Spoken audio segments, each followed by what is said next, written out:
Kahtam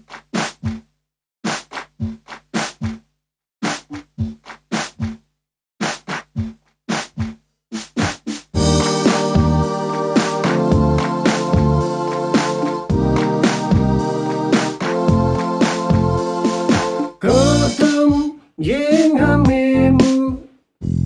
teman-Konyak chanyu sa nyu mai nyu khi ngô thế nhị teman ở tin lát bu me o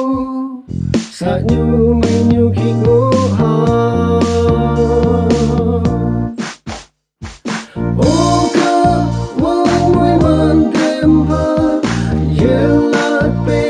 Manjat như thế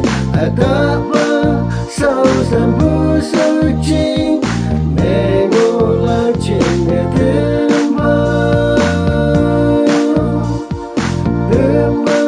chân như ai mẹ ngô la chinh mẹ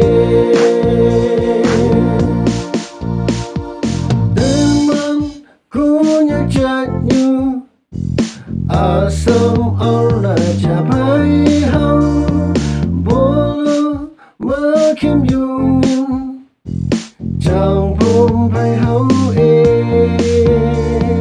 hau sin si mai yau ma teman kawan yung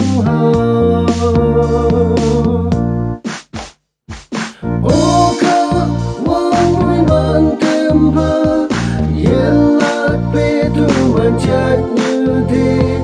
ta ba sao gian bu sơ chinh mẹ ngô la trên mẹ thêm chân như ai mẹ ngô la chinh chắc say mẹ Konyak chát như mứt lời mai bu chát như bằng mứt bạc bu như gak wang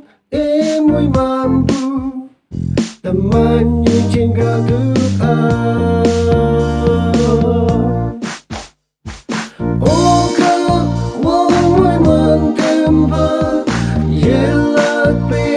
manjat như thế ta ba sao gian bu sơ chinh mẹ ngô la trên